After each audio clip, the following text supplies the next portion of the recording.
Bonjour à tous et bienvenue dans le TP constante du temps d'un capteur de température. Donc ce TP se divise en deux parties. La première est la réalisation d'un thermocouple de type K. Donc vous allez apprendre à soudre un thermocouple par décharge électrique d'un condensateur.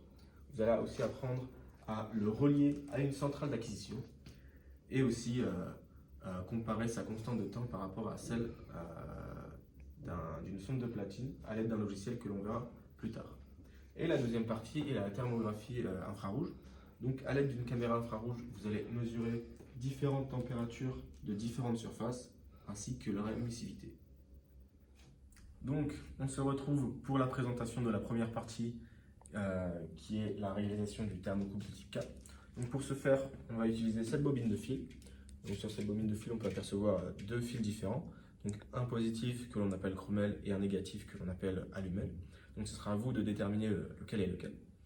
Donc il va falloir prendre 50 cm de longueur de fil, puis à l'aide de pinces disponibles dans cette manette, dénuder chaque fil, puis ce sera après avoir dénudé que l'on pourra soudre par décharge électrique. Après avoir fait votre soudure, vous allez prendre votre thermocouple et l'insérer dans cette carte d'acquisition, donc dans la boîte 3, en dévissant la vis ici, en insérant le thermocouple et en revissant.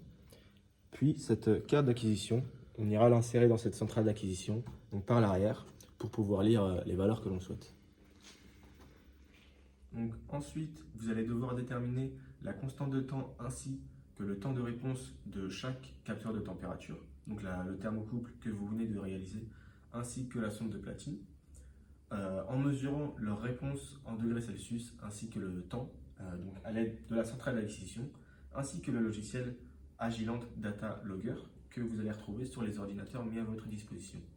Donc ces déterminations se feront dans deux configurations différentes.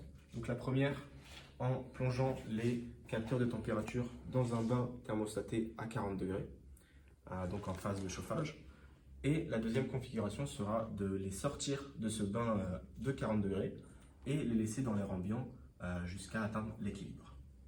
Donc on se retrouve ici pour l'explication de la sonde de platine qu'on appelle aussi sonde 4 fils. Donc une sonde c'est aussi un capteur, donc comme je l'ai dit avant, qui va nous permettre de capter la température. Cette sonde elle possède 4 fils qui va nous donner beaucoup plus de précision. Donc c'est aussi une sonde résistive. Mais qu'est-ce qu'une sonde résistive? Eh bien en anglais c'est une RTD, Résistance Température Détecteur. Donc l'évolution de la résistance est la même que l'évolution de la température. Donc en mesurant la résistance, eh bien, on pourra voir la température donc, par rapport à l'évolution. Donc on peut voir grâce à ce graphique que le régime permanent est obtenu en 2% du temps. Donc si on prend un temps de 1 minute, eh bien, le régime permanent sera obtenu en 1,2 secondes. Ici, on pourrait penser qu'on pourrait abaisser cette constante de temps, sauf que cette formule nous montre que l'on ne peut pas. On peut seulement, en augmentant la masse en kilogrammes, augmenter l'inertie pour taux. Pour la deuxième partie, thermographie infrarouge, on se retrouve ici avec un plateau qui possède 4 couleurs différentes et qui est chauffé par une résistance électrique.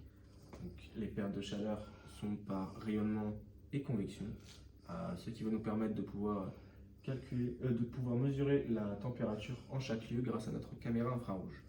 Cependant, il faudra retirer ce verre, puisque ce verre va fonctionner en réflexion par rapport à notre caméra, et vous verrez, donc vous pourrez essayer, que la caméra vous donnera une température à peu près similaire en chaque lieu, mais cela ne sera que votre température corporelle, donc il ne faudra pas oublier de retirer ce verre.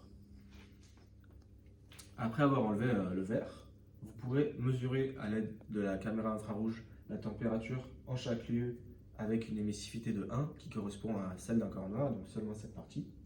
Puis vous essayerez d'estimer l'émissivité pour les 3 autres parties grâce à la loi de Stefan Boltzmann, donc le flux qui est égal à sigma epsilon, la température puissance 4 en Kelvin bien sûr. Voilà la fin de la présentation de ce TP. Merci d'avoir été attentif et on vous transmet un lexique en anglais qui pourra vous aider. Here is the vocabulary: electric discharge welding, thermocouple, thermostatic bath, data acquisition unit, temperature sensor, PT100 probe, infrared camera, capacitor.